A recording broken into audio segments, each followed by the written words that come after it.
Hey, welcome to session 3 of what we call the healing community, or how to start a counseling ministry in and or with the local church. Again, it's just great to be able to share these thoughts with you. I do remember, when I first started out developing the counseling ministry, I had a partner, and we had been working primarily in the residential treatment field. I was the head counselor of a program that was a 24-hour school for troubled kids. And so I did a lot of clinical work, a lot of counseling. And but I knew that the program that we were a part of, it was kind of during a time of budget cuts in the United States and all. So I didn't know if the position was going to last very long. Anyway, we were there, and literally it came to a sudden stop. The folks that had owned it, a Christian organization, but they decided we wanted to get out of the kid business. And so the program we were given, I think it was 1 week, and we were done. And so we were suddenly launched into private practice. Hey!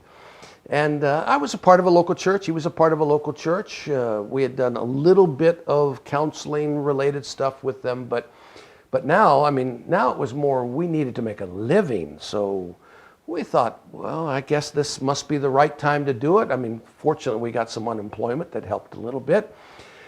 And so, we launched, and we found an office, and we'll talk about that in a little bit. It was separate from local church because we wanted to connect with a number of churches if we could. We thought it would be best because we were licensed as mental health professionals, and so we thought that would be the best thing. Anyway, we found a place down in the beach area. That's because my former partner liked it down there. It wasn't necessarily the best location, but it was a location. And, sometimes we would get a client and schedule at the same time. We just had one office, but it had a conference room. So sometimes I might have a client in the conference room, or he would. Anyway. So we launched, and we launched the best we knew how. We let everybody know, kind of like, if you will, an insurance agent that calls friends and family and enemies and says, hey, if you need insurance, if you're planning on dying soon, we can write you a policy. Well, this was the case of, if you know anybody that is nuts, or that needs help, please send them our way. Well, that was one way to try and let the world know that we were around. The other thought was, gee, wouldn't it be good if we could mail something to all the churches in San Diego and let them know that, hey, we're here, as though they would care. But so we put together a letter. I'm pretty sure I wrote the letter. I was more of the writer between the two of us.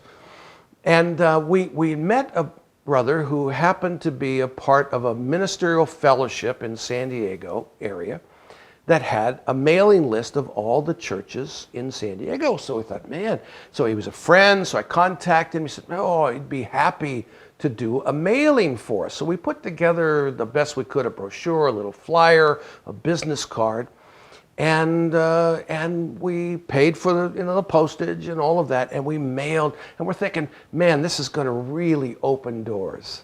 Well, what we found is that the mailing list was probably 10 years old, that at least half of the pastors that we had addressed the letters to weren't even there anymore, and there was probably about 20% of the mailing list were for churches that wouldn't be very interested in having us, like, the Hare Krishnas and groups like that. So anyway, it was kind of a waste of time, a waste of money, and it didn't produce squat for us.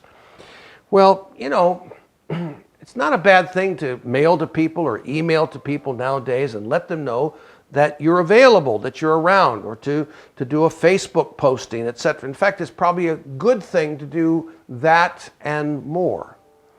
But really, it's best if you can kind of think about more of who do you want to reach, what type of client are you really interested in, and then target things that will actually reach that clientele. And so when it came to doing mailings, emails, etc., presently, I recommend that you really stop and think about what is it you want to say to people.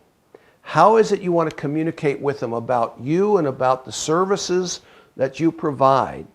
Because what you present is, it's out there, and it can make a big difference in terms of whether you get people to come see you and whether you function based upon donations or a fee schedule, whatever, that you'll be able to really meet the needs of the people that come your way.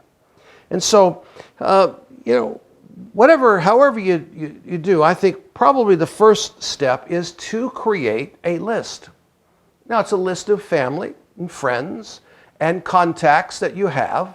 And if you're working with other people, maybe you have a counseling team in the local church and you're leading that team. Well, you'd want everybody that's on that team to participate in this. We want to somehow let people know that we have a service that we're providing either in the local church or through the local church or in conjunction with local church that can provide counseling services at a low fee or however you're developing that in order to bless our community. Now, if you're going to make a list, and especially if you're going to make a list of key contacts, and that's really what I call this, a key contact list, is you want to make sure that you don't just send them a piece of literature in the mail or you send them an email, because half the time people don't read them anyway. You can set up your email so that a response is required, and that half the time makes people angry because I don't want to have to take a moment of my life to respond to your request for a response. But anyway, it's hard to tell if someone's actually going to open email or not.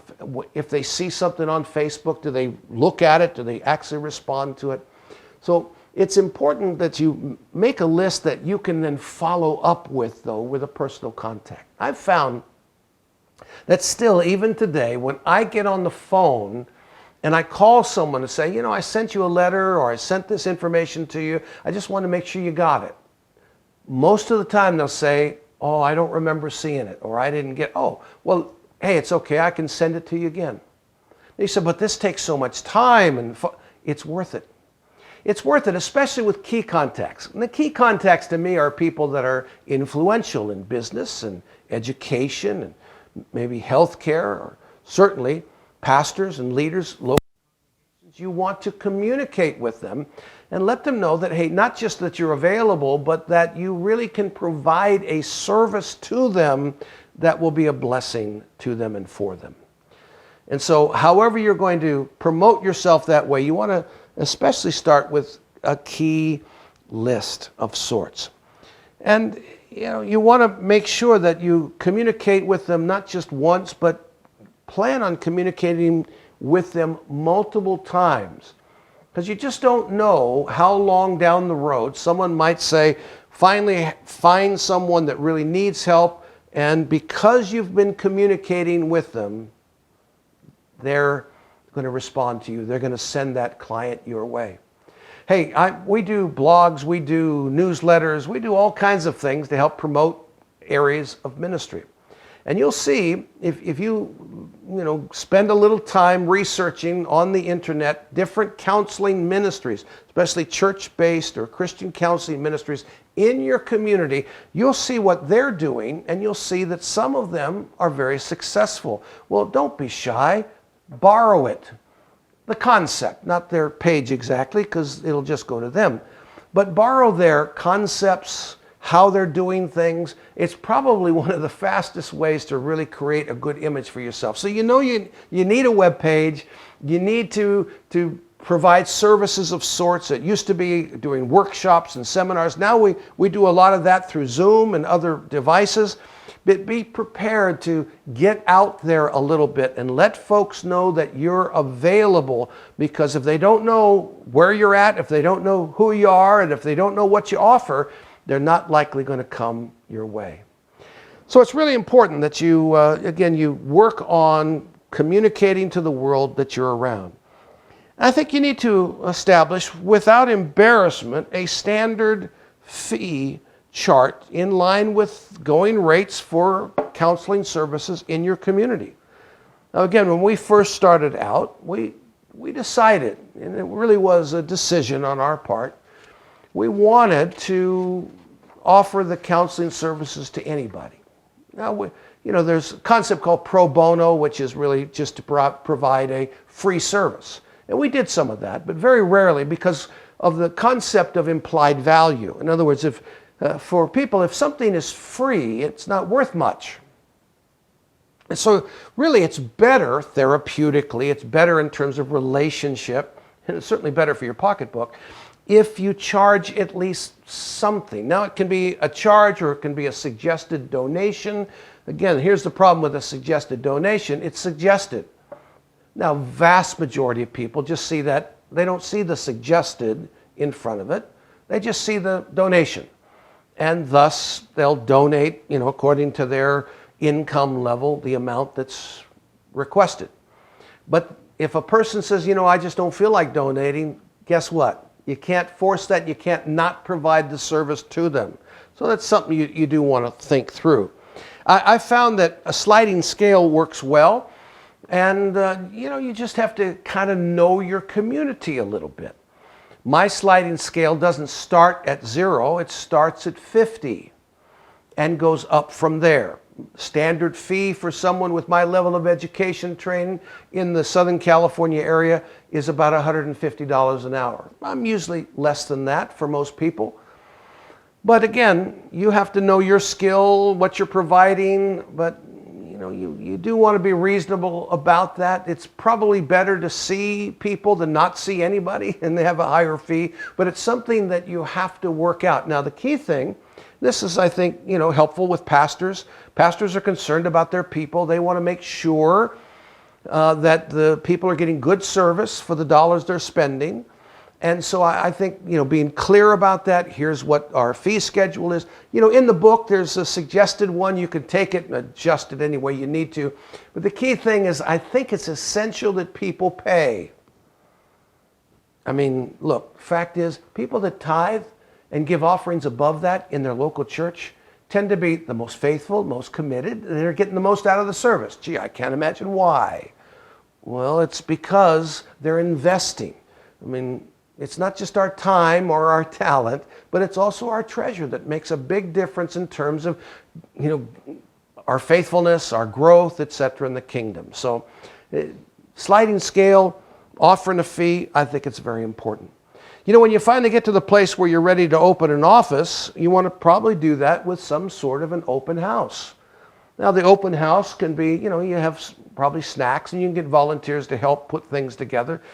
But it's you want to showcase not just the office, because that takes like 2 minutes to walk around in an office, but also to showcase some of your what you're all about. So you may want to put it together, an open house with a free live, or until we're done with this pandemic, you're going to have to do a few things by Zoom, but you might do it both Zoom/live. A webinar, a free teaching, training on something that's likely going to attract a whole bunch of people. Some of our counseling material that we've developed, including, my book On Belay, was written actually to train lay counselors. But I created from that book a little booklet called something having to do with healing the wounded heart or something like that. Anyway, it's like 50, 60 pages. Well, a booklet like that, a little teaching in that area can really draw people. Anything to do with marriage, anything to do with parenting, maybe communication. Those things, they draw people. And so you want to think through kind of a form of an open house so that people in the community, people in your church, can know that your counseling services are there. The office itself, it should be comfortable, decent furniture, not too bright. You don't want it looking in, but at the same time, you don't want to look like it's, the basement of your house. It needs to be large enough so that a family can actually sit there and be there comfortably, but also intimate enough that can provide for good, close communication with people. I believe with all my heart, with a comfortable and preferably a stress-free reception area is really helpful if you can create that. If you can afford it, a receptionist is nice, but in most cases you won't have one to begin with. If so, it would just be a volunteer. But you do want to be careful about ethical related issues. I find that it's, especially for lay counselors, it's better that your first client of the day be someone of the same sex, and the last client of the day be someone of the same sex as you are. It's just, it avoids the appearance of evil, etc. But it's probably good policy in general. You want to make sure that you've thought that through, that the counseling office itself is healthy and comfortable, and a place that you wouldn't mind working, but also where people wouldn't mind coming to visit. Because, the counseling experience is really important. The ambiance, that you create, the atmosphere is really important. And I like to use this phrase. It's like, in worship, we're trying to create an atmosphere whereby God's presence can be experienced and His healing can be released on behalf of God's people. Essentially, that's what you want in your counseling office. So, as you think about your promotion and eventually opening an office, whether it's in the church or separate from it, again, you want a comfortable space. It doesn't have to cost you $1 million to put together, but it needs to be something decent. And because people they'll feel more comfortable, and they're more likely to be more open when they're in a family-ish oriented but comfortable kind of setting. Hey, well, that's what we're going to cover for today. In our next session, we're going to take a look more about the planning process, and that'll move us toward a conclusion of this training time.